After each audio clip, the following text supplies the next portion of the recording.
Hello everyone, just a quick word from your friendly editor/husband. For all of you who listen to So I'm Watching This Show and own an Android device, do me a favor. Go to the Google Play Store and download the Podcast Republic app. It's a fantastic app that allows you to get all of your favorite podcasts directly on your Android devices. I use the app and love it. I can search for the podcasts I want to listen to, select them as favorites, and have them all just a click away. Make sure you set So I'm Watching the Show as a favorite so you don't miss any new episodes. Again, the app is Podcast Republic, available on your Android device. Thanks! I haven't been able to think of anything else for the past 3 days other than there's some hoes in this house. There's some hoes in this house. There's some hoes. Have you actually listened to WAP? No, I still haven't listened to it. I'd really rather not. It sounds like it's not my bag. Okay, I fucking love it. I think it's funny. You know me. It's like if I can find something funny, it has like endless mileage for me. Sure. And it is so filthy. It's the new Cardi B and Megan Thee Stallion song, and it is WAP, which stands for wet ass, and then put a cat meow. I don't like it. Don't Google it. Don't Google it, whatever you do. Don't Google it. Oh God. But it is comically filthy. Like, and it's got one of those like shitty 2001 CGI music videos, and I am kind of obsessed. The only thing that rubs me the wrong way is it apparently is a single, and I just don't think that should be unleashed on an unsuspecting public. I think it should only be available in a very deliberate space. Do you know what I mean? in a really specifically chosen track number on an actual album. Be able to stumble upon it. Sure. And the radio edit is bafflingly. It's like that thing that Tina Fey said about how sometimes it'll somehow be worse. Yeah. They'll be like, oh God. And so the radio edit is wet and gushy. Which is how Will described it to me first. So that's what I thought the song was called first. And I was like, that's horrible. And then I found out it was somehow even worse. So I had quite an education. I had to Google some of those people to find out who they were. Look up a few words. Enough. I'll never be able to unhear Punani Dasani. Oh God, yeah, no, I don't like any of them. So I guess no, it's not for me. We'll nip this in the bud for the terrible opening for the Umbrella Academy. People are gonna be like, I don't like this at all. There's a really good soundtrack on the show. Wait till next season; they'll get a weird acoustic cover of it. Oh my God, amazing! Whores in this house. There's some whores in this house. There's some whores in this house. There's some whores in this house. I said certified freak. 7 days a week. Wet ass P word. Make that pull-out game weak. Yeah, you effing with some wet ass P word. Bring a bucket and a mop for this wet ass P word. Give me everything you've got for this wet ass P word. Beat it up, N-word, catch a charge. Extra large and extra hard. Put this P word right in your face. Swipe your nose like a credit card. Hop on top, I wanna ride. I do a kegel while it's inside. Spit in my mouth, look in my eyes. This P word is wet, come take a dive. It continues along these lines. And it gets significantly more vulgar. Like, a lot more vulgar. P word is female genitalia. Hello, everybody. I am Will. And I'm Kristen. And this is So I'm Watching This Show, your twice weekly pop culture podcast where we talk about music, movies, TV, everything. All things pop culture. We did just talk about some music. We did. We talked about. Also, sorry, I'm not off it yet. We ought to close out the episode with this. But I was gonna be like, I keep seeing all these tweets about like hipster like bros and stuff would be like, art is dead and like whatever happened to like blah blah blah. And I was like, Google limericks. I was like, dirty play on words is one of the oldest. Like, spare me here. Also, just because it's not for me doesn't mean I don't recognize any maybe latent artistry that's involved in it. But clever like, it's just clever wordplay, even if it's crude. You know, whatever happened to Bob Dylan? And it's like, yeah, he's still alive. Just relax. And he's a dick. So you know what? Anyways. Yeah, I don't know what to tell you. So As always, this is a spoiler show. However, we'll probably delve right into spoilers pretty quickly, but Yeah. I don't know, be on your toes. Wait for a hastily addended spoiler Look, alert. man, we're like 270 episodes into the show. If you don't know what you're getting into by now, I feel This could be somebody's first episode, you know? somebody's first episode. Okay, well then And they make sure you finish the Umbrella Academy conversation, then they're prepared. They're prepared for the Umbrella Academy because it's raining. I hope so. Grab a bucket and a mop. Ugh. So I promise I'm done. I don't believe you, but Okay. So yes, so we watched season 2 of the Umbrella Academy, and I barely remembered anything that happened in the first season. me too. And I was so mad because I did not have time to rewatch it. And I was like asking stupid questions every episode. And I was like, I really should have rewatched season 1. Well, I watched the recap and then I went back and listened to our episode, which like filled in a lot of the blanks. Sure. That was smart, probably. But not plot stuff, because I had forgotten that the Kennedy assassination was well established in season 1. Mm-hmm. I thought me that too. was for the first like 6 episodes. I was like, oh, interesting ground. And I was like, oh no, we've been here. Groundbreaking. Not really. But I will say that I do think you could sort of dive in with this season. I mean, I would almost always, depending on the type of person you are, I would recommend watching the first season. But for instance, Jen, she watched like the first 2 episodes and she wasn't into it. And then I told her a little bit about the season and she was into it. And so she just watched it. And she was confused about a few things, but they were all things that I was like, no, I was confused about that too. It's not from you not watching the first season. I think there's like enough to be going on. Mm-hmm. But you were really pretty into the first season, and I was just okay with it. It was kind of around the beginning of my fatigue that appears to have fallen over me over, the last year or so with some of the stuff. And it just, I think one of my issues is that I do love high concept fantasy sci-fi shows and stuff, but we've sort of had a glut of them. And unfortunately, the quality has been very mixed. And so it's like, it's a lot of starting something, which is always the least fun part, or usually the least fun part. And it's not always paying off. So I am feeling fatigued. But I do have to say with full confidence and enthusiasm, that was not a factor here at any point for me. Yeah, I agree. I don't know when it was in this season, but it was like relatively early. And I just was like, this is so much better than season 2. Or than season 1. I was enjoying it so much more, so much faster because we already like had a shorthand with all the characters. Like I already knew their deals. And it's just like, it's one of those things. Yeah. And it was one of those things where like the last handful of things we've watched, including Cursed, it was like, we're going to get to the end of season 1 without these 2 people having, and like The Witcher. And it's like, these people aren't going to have met until the finale. And then I have to wait like 18 months for the next one. And it's just like, good Lord, absolutely not. And so like, that's what I liked so much about this is like, sure, yes, we did wait about 18 months, but it was like such a better payoff for me. I had 2 major issues that I sort of remembered from season 1 that threw me. Number 1 was I found it to be inconsistent tonally. I thought it was too mean. It went to this mean place, but not consistently enough to feel earned.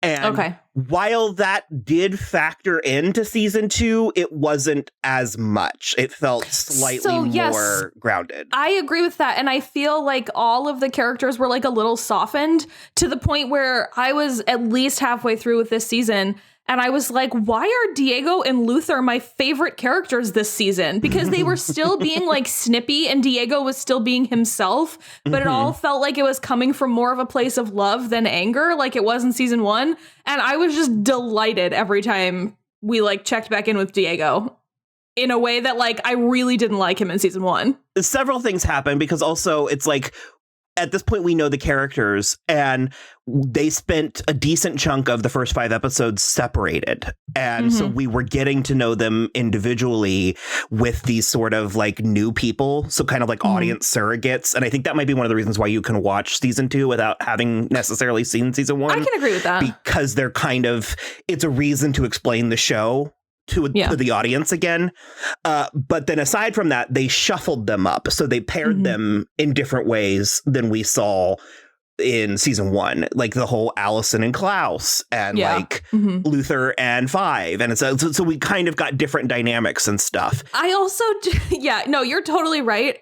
But I also just love what a sad sack Luther was this whole season. He just was like so sad the whole time. And he like, you could tell a couple times he was like genuinely trying to help. And then they would like laugh at him and he'd be like, well, I tried. I don't know what else you want me to do. And that kind of shit was hilarious. He got a little bit shortchanged, I feel like, this season. I think so too. That's going to happen when you have a large ensemble. And at the very least, they leaned into it, as evidenced by that like fight at the end where both Fives just kept repeatedly kicking him in the balls. Yeah. So it's like, I mean, if you're gonna give a character a terrible, horrible, no good, very bad day, then I mean, go ahead and lean in. Just go for it hard. Yeah. I also, for whatever reason, and this is not like plot related at all, but it is from, I think this either the second to last or the last episode. I think one of my favorite deliveries ever of anything ever was when Diego was like going to like get Vanya and Klaus was like, wait, Diego, I have to tell you something just in case we don't make it. And he's like, I'm kind of busy. And he's like, no, I need you to know you look like Antonio Banderas with the long hair. And he just is like, thanks, man. And then he like goes running into danger. And I was like, I don't know why that's it, but that's it for me. I thought it was hysterical. And so it was like, though you're right, those kinds of like alternate pairings, because like when do Klaus and Diego hang out? Like never. And it was that kind of stuff that I found so captivating this time. Because Klaus had a similar thing where he was like trying to find motivation. And I one of the things I didn't write, I wrote a couple things down, but he was like, he was trying to pump himself up. And he was like, remember that time you wore a dress to a frat party and got so many numbers? That's amazing. It was like, yeah, I don't know. But so another thing that I thought was really, or that was slightly different with this season as compared to season 1 is season 1 was so weird. And we like weird. Weird is good, but I think it shouldn't feel random or arbitrary. And this season was still weird, but it just felt more purposeful. Grounded. Yeah. Because like season 1, it was like, there's a monkey butler and a robot. And it's just kind of like, oh, okay. Like I said, this season was still weird, but there was just something about like, and I also love the times in which they explain things and don't. Like the goldfish. Do we know what that was? Was that in season 1? I don't remember that being in season 1, but I also thought that was like, but it felt like it had a purpose. It was weird with a purpose. Like it was super weird, but it felt it was also on just purpose. Really funny. And it is so funny how it sort of ran the gamut for me. Because in the beginning, I was kind of like, yeah, fuck this goldfish in a stupid human suit body. And then by the end, I was like, not the goldfish. Not the goldfish. Oh, no. Me too. I was there, too. Which could, I guess, bring us to Kate directly Walsh. to Kate Walsh, who, boy, howdy.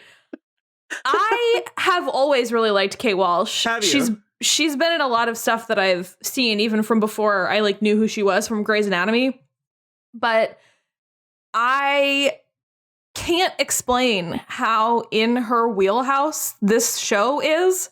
And I also, God love Deborah Messing, but like, I feel like Kate Walsh is doing Deborah Messing better than Deborah Messing is.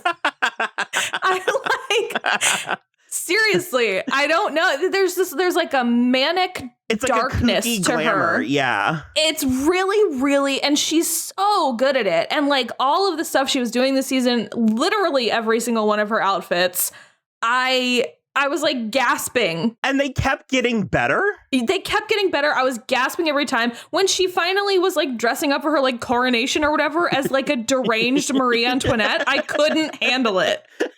So good. Like a deranged 1950s Marie Antoinette. Like it was Dior, like wild. Wild. It was so good. I loved every minute of her on screen. When I was sitting down, I was kind of like, I don't know, the first season felt so laborious. And I was like, one of the things that I really dug about it was Kate Walsh. And I was like, and she's just dead. I was like, so I don't really care. Like, I don't want to go back. And it's like, not only is she not dead, but more. It's like everything that you liked and then some. And she was only like a supporting in the first one, and she's like the villain proper in this season. Yeah, that's the thing too, is I feel like when bringing her into more of like a primary space, and then I think they punched up all the humor. Like everybody got funny stuff this season. So I'm like... I'm about to start a conversation I can't actually articulate, but I'm like in the throes of actually trying to study comedy like a mathematical equation. You know what I mean? Okay. Like breaking it down. And this makes everything funnier.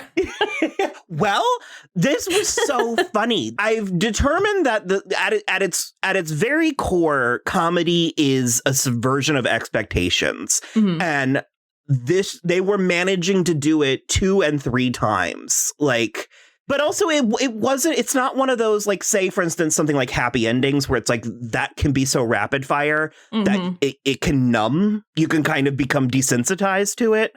Yeah. Because remember we watched the Happy Endings quarantine, like, reunion special? Right. And there's a joke that Max does where he's like, she looks like a monster, just like that time Charlize Theron played that monster in Bombshell. Yeah. And it's like, that is... or that breaks your expectations 3 ways over. Right. Do you know what I mean? It's like you keep 100% thinking you know what he's going to say. Yeah, exactly. Because you think you know what he means by she looks like a monster, and then you're like, okay, no, she looks like Charlize Theron, and you're like, oh, Charlize Theron and monster, and it's like, which is a funny enough joke on its own. Sure, although it is kind of just mean-spirited, but it's so standard, much better when you add that third level of the monster Megyn Kelly, and then you're just like, oh. But it also, you're not even invoking her name. Like, it's like, there's so much weird heavy lifting that the audience member is doing to get to the punchline. Right. And so that's why I was like, this is sort of a half-formed conversation on my part, but I was watching The Umbrella Academy, and it was just such a nice distribution of jokes, and they were building, like, they were all very story and character motivated, and like they were using jokes as a way to like explain to us who these people are and what is happening. Right. And it wasn't just like set up punchline. They were situational jokes for the most part, like situational and, like you said, plot driven and character driven in a way that, like, it was endearing me to all of the characters, and it was also just hilarious. And I will say, I think I said it in season 1, but I have to reiterate that Klaus is my favorite.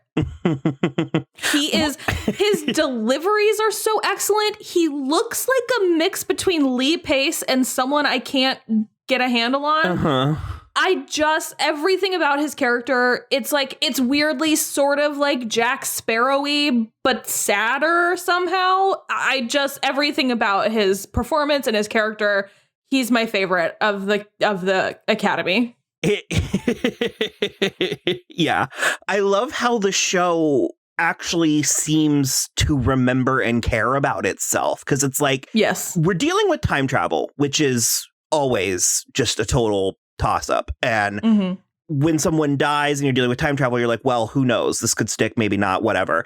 And I love that these things, like the whole relationship with Klaus and Dave, that really only existed in 1 episode last season, but it had a real it was very like a Life in the Day episode of Magicians. It really was, yeah. And it packed enough of a punch that they went ahead and brought it back in a way that I feel like we're even still not done with.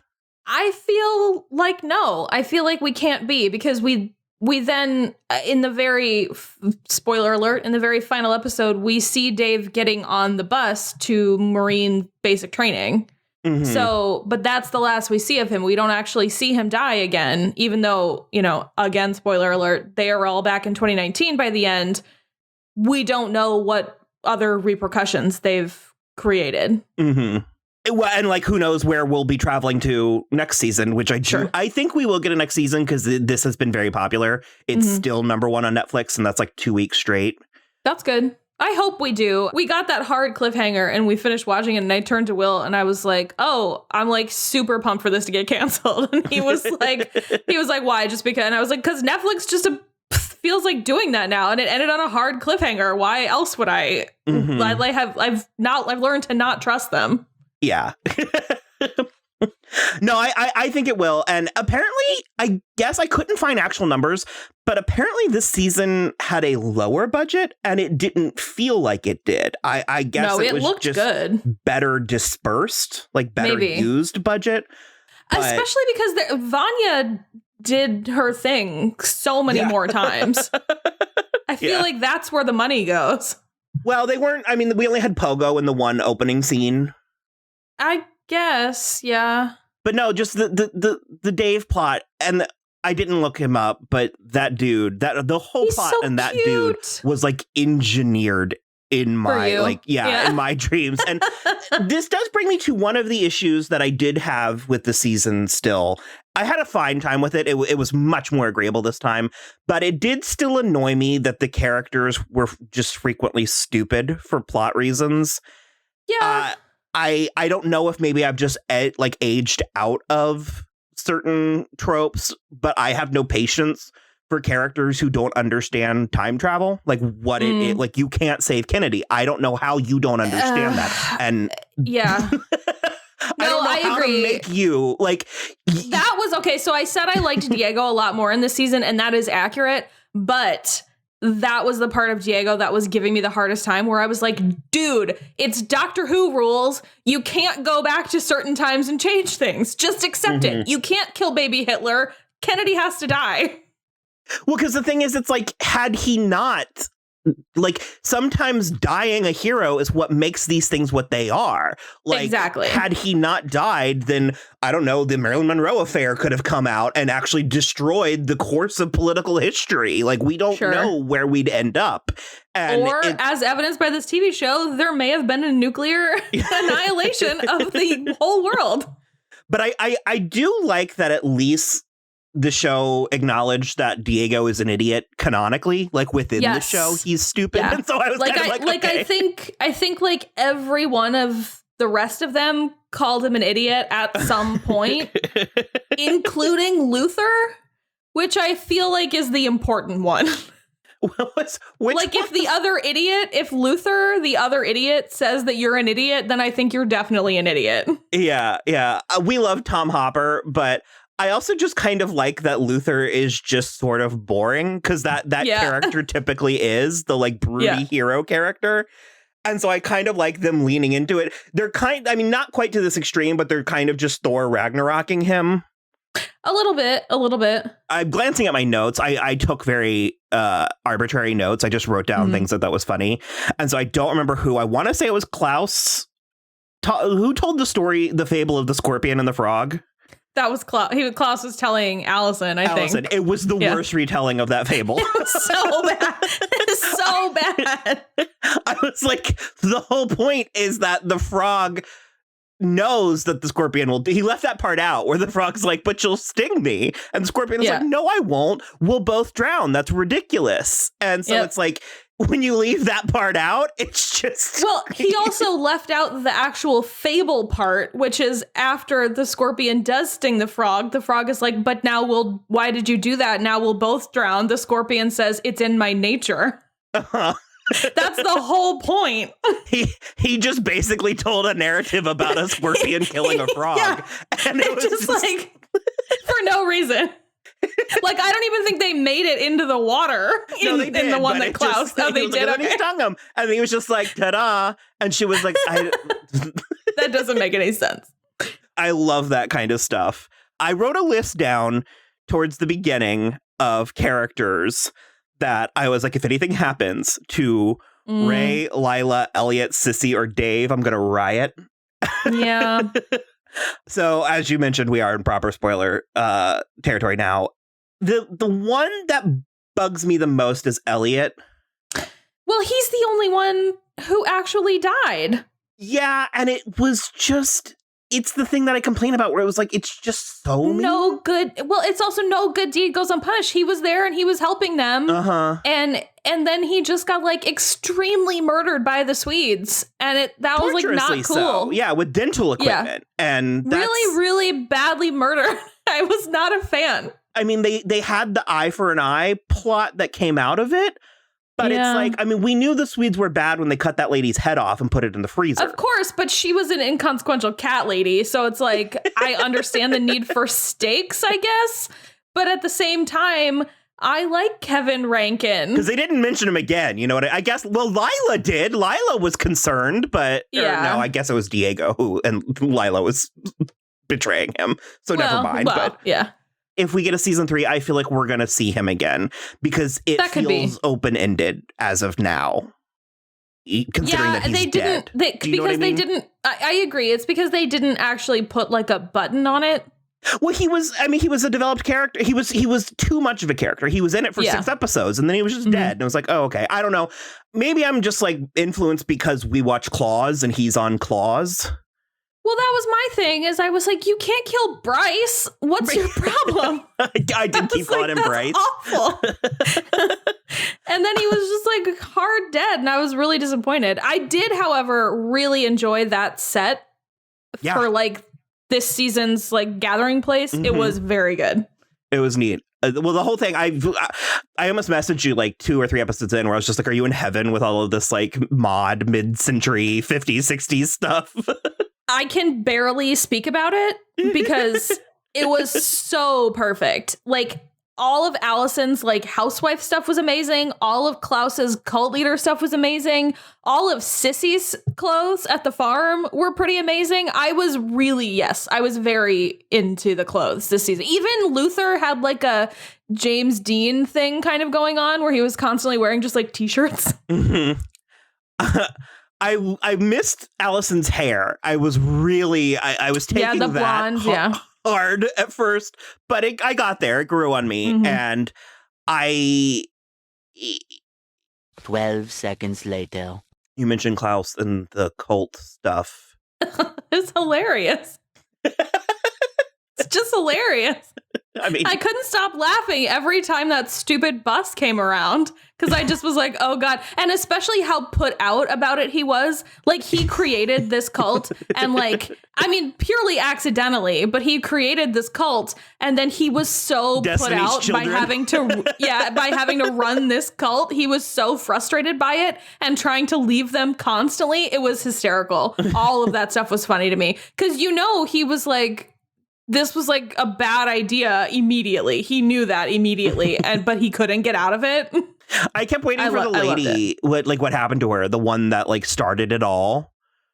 Oh yeah, I don't know. The like Betty White looking lady. I wanted her to like actually end up doing something, and she didn't. But I assume she died and left him that house. Probably. Yeah. I do like that this show does manage to have stakes, given the magic and time travel. And also, I mean, Kate Walsh survived a bullet to the head. So it's like, I don't entirely know quite what we're dealing with here. And I like that. I like that we can have like actual stakes and it doesn't feel arbitrary like something like Once Upon a Time. You know what I mean? Oh, 100%. Because that's the thing is like, I could see a version of season 3 where we do see Elliot again. But also, if we never see Elliot again, I think it means something. Mm-hmm. Like, even though it was torturous and horrible and they didn't really put a button on it, I think it matters within the world of the story. Mm-hmm. I did miss Hazel and Cha-Cha, and I'm glad that Hazel did come back for like a farewell. 4 minutes. Yeah. I just love Cameron Britton. I think he's very good. Well, I was sad at first when I can't remember her name, but he said that she was dead. And I was like, what the fuck? Yeah. But then he died. I was like, oh, okay, whatever. But this was a very have your cake and eat it too season where it's just like, I like that we still had Grace, even though the robot mom was dead. And it's stuff like that where who was she? Who was that character? Who was that woman? And so it as much as like the immediate story feels finished, it does still feel like a chapter in a much longer story because I feel like she was so deliberately brought in, you know, for just a strange scene where Diego sees what he thinks is his mom. You know what I mean? It's like I feel like we're going somewhere with some of this. Yeah, so here's something that should we get a season 3, I definitely need more of, which is what the fuck is going on with their dad? Because he's been presented as such a villain up till now, up till the end. He's been presented as the villain of the lives of these 7 children who are now adults.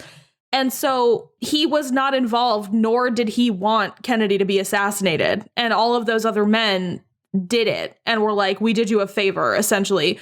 And then he killed all of them in retribution. And I need to know why. I need to know what his deal actually is. Because if he's not villainous and he's not trying to murder the president and he's not trying to actually be terrible to these children, I need to know what's going on. I was thinking he was just straight up Jules Verne. Like I was waiting for that sort of a reveal. And then he took his face off and I was like, okay, this is another direction we can go. And also that, because I had actually, it was so fucking weird that I literally forgot until you just said it, that he is like a legitimate alien. A lizard person? Yeah. I was like, yeah. Your brain just was like, we're gonna bypass that. We're gonna just breeze right past that. It was so shocking and out of left field to me that I was like, pardon? I rewound the scene. I was like, I need to see that again. And whatever that committee was like, we did you a favor. Now America will win the space race instead of Russia, and the dark side of the moon will remain intact. And so I was sort of like, so he's from the moon and he lives on the dark side and needs to make sure that that is protected is sort of what I got. Okay. Interesting. Do you remember those words? Did I make that up? Vaguely. No, I mean, you might be right. Honestly, it could be anything. This show is bananas. Yep. Yeah. I truly believe that you would have heard where Kate Walsh can take a bullet to the head and not be phased. But yeah, sure. Because what is the committee or the what did they call them? She was the handler. Like, oh yeah, with oh shit, was it not the committee? Was that the committee? The Adjustment Bureau, whatever it was. Sure, yeah. They haven't quite explained, because I was trying to explain it to Jen, and she hadn't seen the Adjustment Bureau, and I was like, I don't know, angels? Like, I was like, I don't know what to tell you to make you, like, morally ambiguous angels? I like it. I mean, I'm in a place where apparently, and I've mentioned this before, especially in our episode where we talked about The Good Place a couple years ago, but it's like, my expectations for fantasy are so high that I feel like certainly television, however quality it is, can't match it. So I like this shorthand of just involving bureaucracy. Yeah, 100%. Where it's like, I can't possibly imagine heaven, so just make it bureaucratic, and then it's at least funny. So it at least makes sense somehow. And it's also funny to think that it never ends. You know what I mean? Like, we're never done. We're never done filling out paperwork.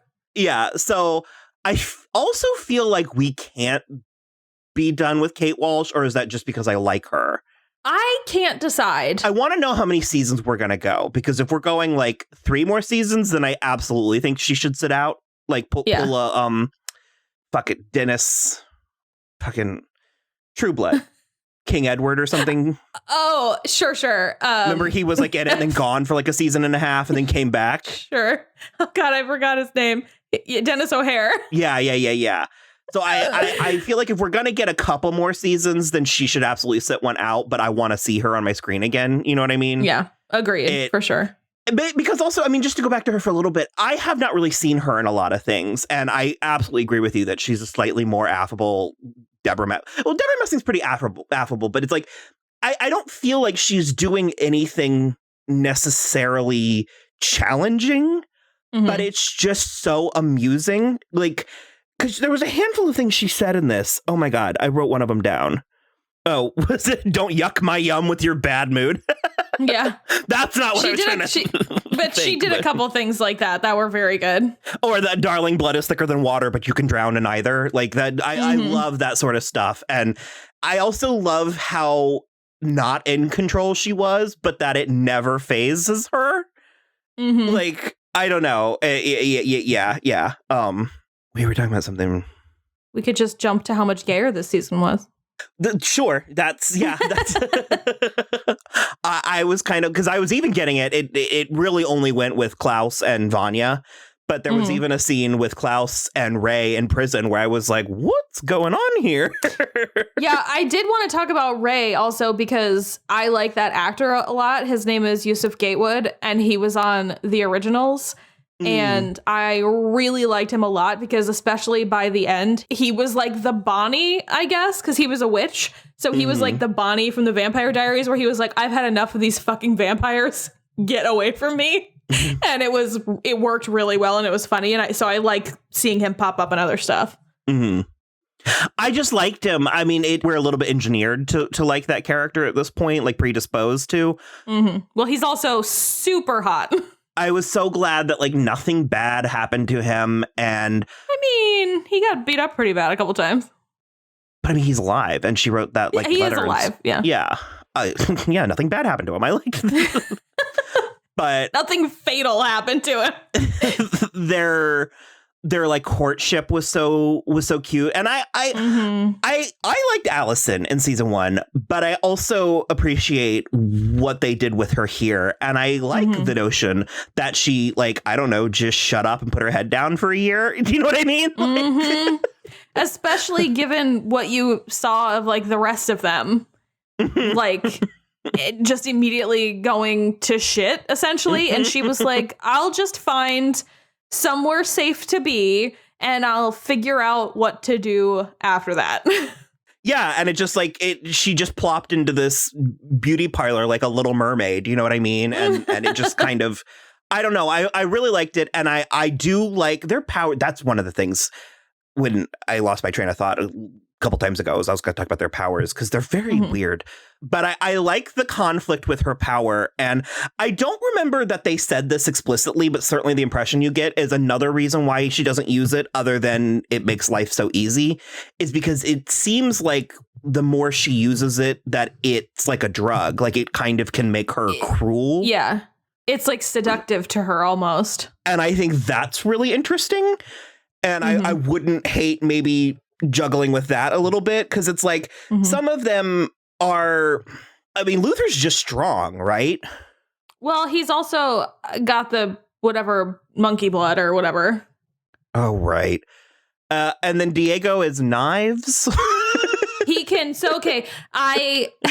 When in the battle at the end, when he stopped all the bullets, I was like, when the fuck can he do that? Like, since when? And Will was like, he like controls projectiles. That's how he's good at knives, because he can like, he can like telekinetically make it go where he wants it to go. Okay. So it was kind of a stretch, hence why it was difficult, but it still was within his wheelhouse. Yes, because he has like telekinetic control over projectiles. Klaus's power is that he's gay, I guess. He's also apparently can talk to ghosts, but with the exception of Ben, it factors in nowhere. Okay, I think it factored in more in season 1. And also, I think, doesn't he have time travel stuff? Because he was in Vietnam in season 1. But that was accidental. But how? That was like a fluke. I don't remember. Okay. Didn't 5 trick him or something? Maybe. I remember him being tied to a chair. Maybe. Okay, maybe. I didn't like 5 in season 1, and I liked him a lot better this season. Okay, I liked him both times. That kid is very funny, and I think that that's a particular skill to make like such a little shit be right and entertaining and funny. Do you know what I mean? It's like he could very easily be one of those characters who's right, but you hate him so much that even then you're just like, no, fuck off. You know what I mean? Mad about it. Yeah. Yeah. But I think part of it is because he's actually like old. Like he's an old man trapped in that body. And I think that's part of the like hilarity and the appeal of it is, and that's what makes it so funny.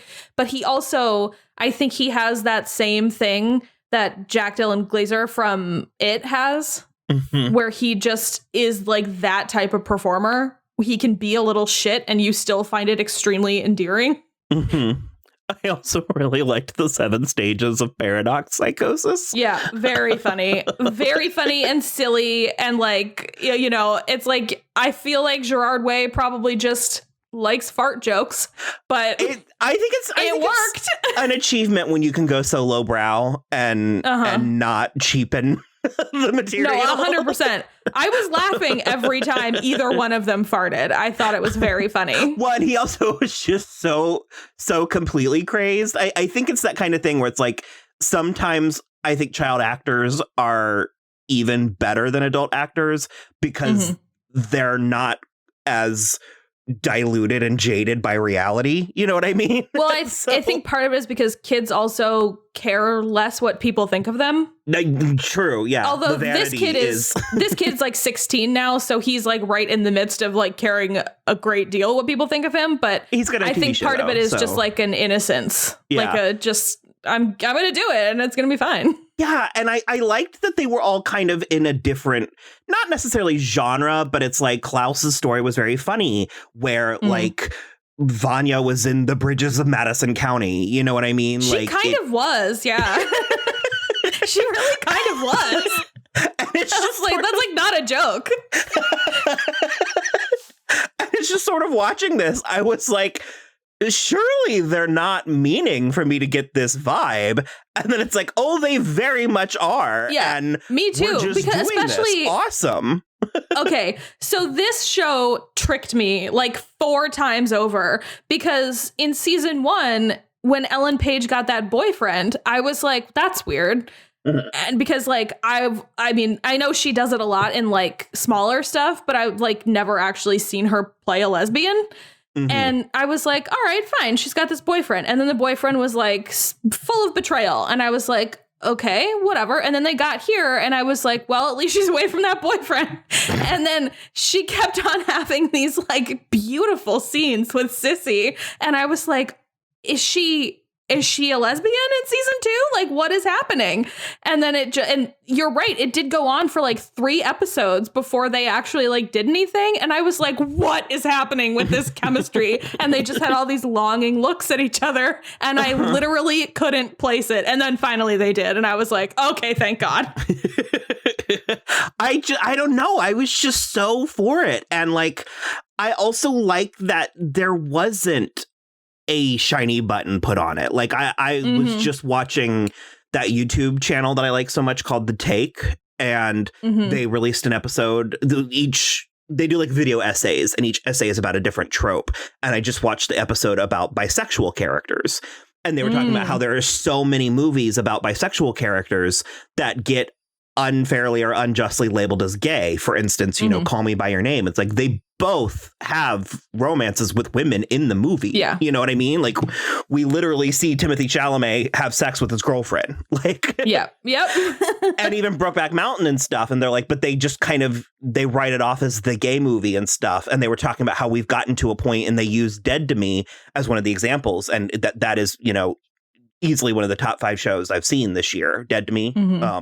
Yeah, definitely. Frankly, probably along with this, they'll probably be next to each other on my year-end list. Interesting. And they talked about how, I guess, spoiler alert, mild character spoiler alert for Dead to Me, but when Linda Cardellini ends up going with Natalie Morales, and the show doesn't make a big scene, like Christina Applegate is just like, oh, you like her? Oh, awesome.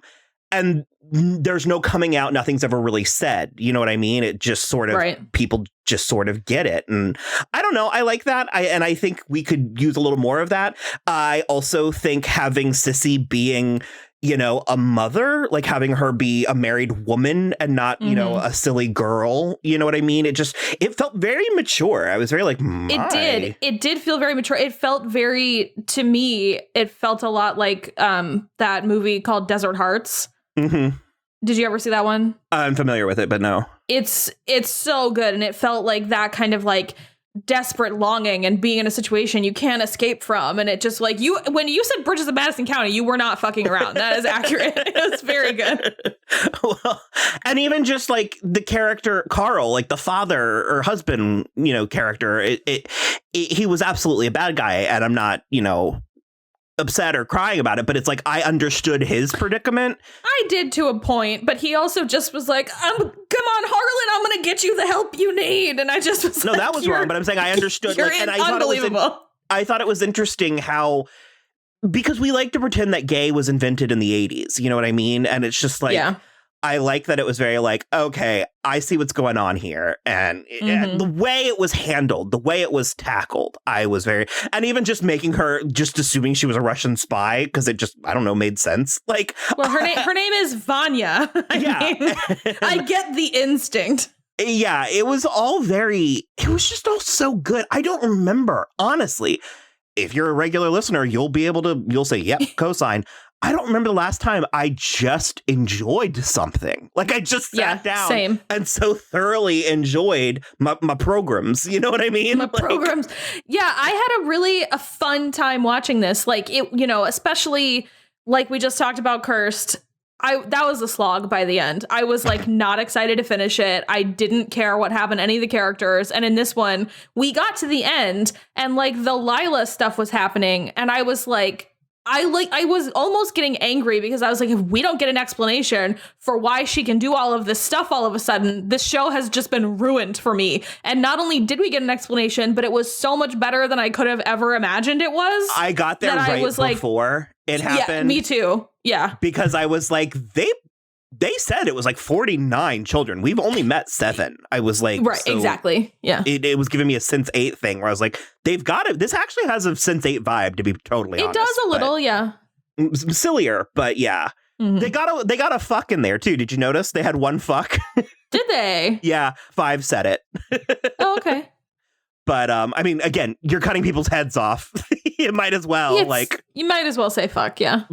We have a couple more things that we do have to touch on. I was going to say it feels like we're starting to wind down a little bit, but Lila was so good in a way that is so difficult. That character could have been terrible. Oh, yeah.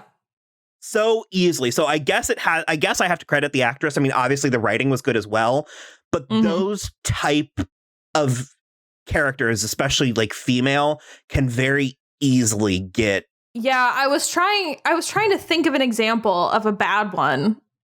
Hayden on Teen Wolf. Yeah, okay, yeah.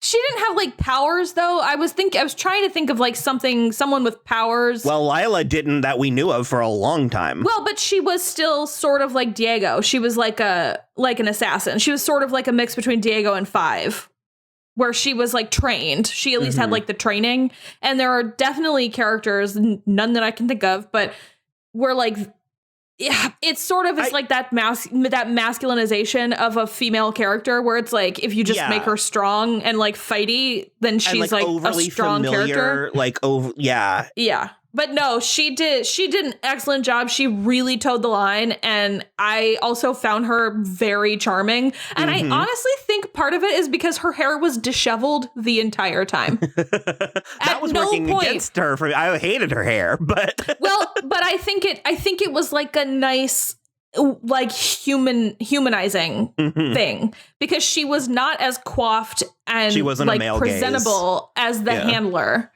But it also like you could see that there was still a division between her and her quote unquote mother. And that's what I really like. She was kind of feral. Yes, kind of feral. That's what I like. So in that sense, she was a little bit more like Malia on Teen Wolf. Okay. Yeah. There you go. Yeah. But I dug it because I liked those couple of weird ticks as like, she was very, she had a very open face and like I said, her hair was always a little bit choppy. And so those kind of things humanized her in a way that made her more appealing to me than she would have been had she been like this perfect, shiny assassin. We also need to talk about Ben. I wrote down in my notes early on where I was like, poor Ben. I was like, this is so weirdly sad in a way that the show hasn't acknowledged or touched on. And then the show does. I fucking cried.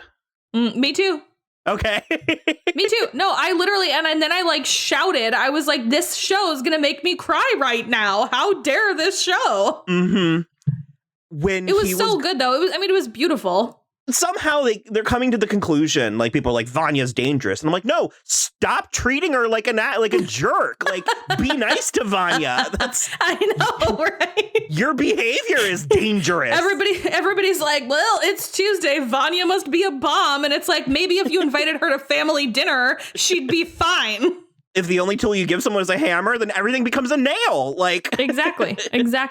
No, when he was talking to her, and like I got there again just like a second before it happened, and I was like, oh, this is like his whole purpose, his whole deal. And that scene was her, like, that weird fantasy that she went into, eating the brain.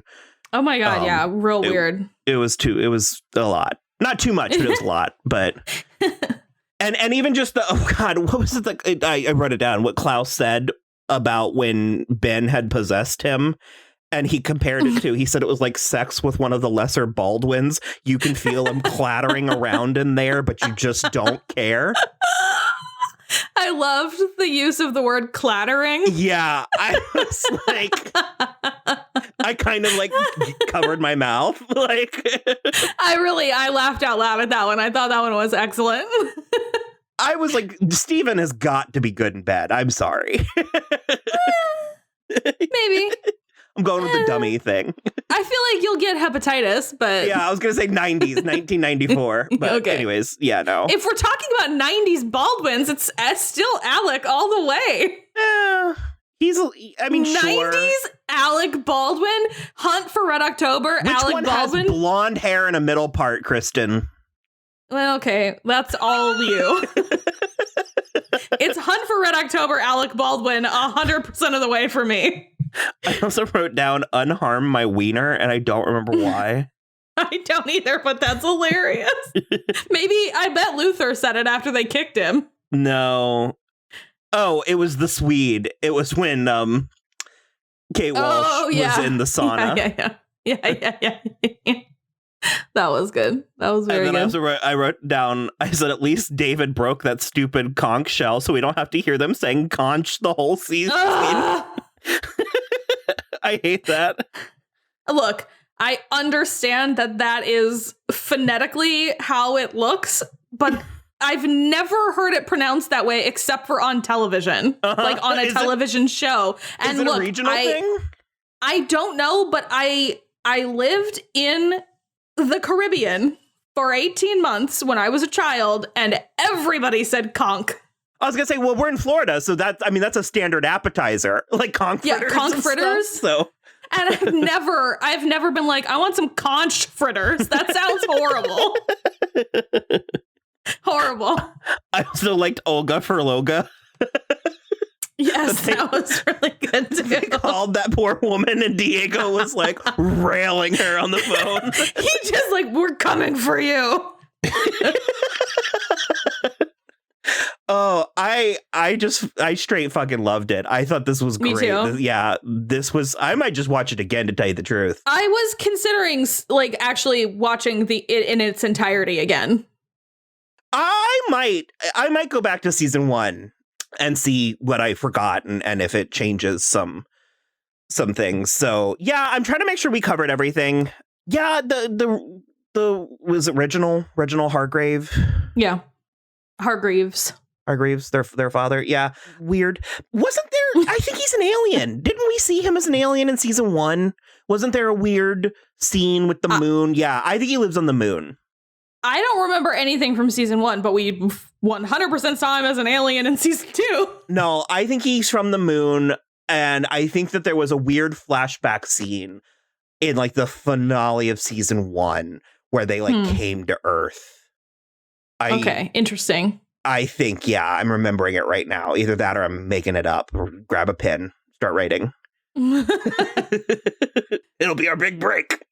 Just figuring that out. Yeah. So, can you think of anything else that you wanted to touch on? Not really. No. I mean, I think we talked about everything I wanted to talk about. We definitely talked about all the siblings and then all of the like new players, and the fucking soundtrack was So oh my good, God, too. friggin' banging again. All of these covers of like excellent songs. That cover of, I mean, it wasn't insanely different, but there was a cover of Billie Eilish's Bad Guy, and that was really good. And then there was we didn't talk about something that was amazing because they were having the Viking funeral for one of the Swedes' feet. Oh. I mean, it was all that was left of him, but they had a Viking funeral with just his foot, and it was like a Swedish cover of "Hello" by Adele. Right. It was so good, so good. So, 10s all around. I was gonna say 5 stars. Then, we're here for it. More, please. 100%. More, please, for sure. Definitely 2 thumbs up for the Umbrella Academy. I would think I want at least 2 more seasons. Well, I think there's 5 comic books. Okay, fingers crossed. If Netflix is going to continue to Netflix, then I don't hate the notion of 3-season shows. I just want to know that. You know what I mean? I want it to be on purpose. Yeah, I want them to know it's their final season, so we don't get and we don't get another horrible cliffhanger like the end of Santa Clarita Diet and then no more. I want an ending, and that show just wasn't expensive. And no, and that's the thing is like it can be an open-ended ending, and that's fine with me. But like I need some sort of closure, and that show ended with like the most important shit still to come, and like that's what bums me out. So this did end with them going back to 2019 and it being different. It was the Sparrow Academy and Ben was alive. And it was confusing because Reginald seemed to know who they were, but also they were not welcome. He had met them. Yeah, he had met them in the 50s or whatever, or 63. Oh, duh. Okay. Yeah. Oh, so he like remembered. The thing with Ben and Klaus about the secret. That because Klaus was blaming himself for keeping Ben on Earth, and Ben was like, it was actually me. I just was too scared to go. Oh, yeah. God. Yeah. So, okay. Play us out with a Swedish cover of Hello. Do it. Oh my God. Definitely do it. You can follow us on Twitter @SoI'mWatching, Instagram @SoI'mWatchingTheShow. We also have a website, soI'mWatching.com, which links out to everything. And other than that, just please rate, review, and subscribe on iTunes or wherever you listen. And that's it for us. Bye. Bye.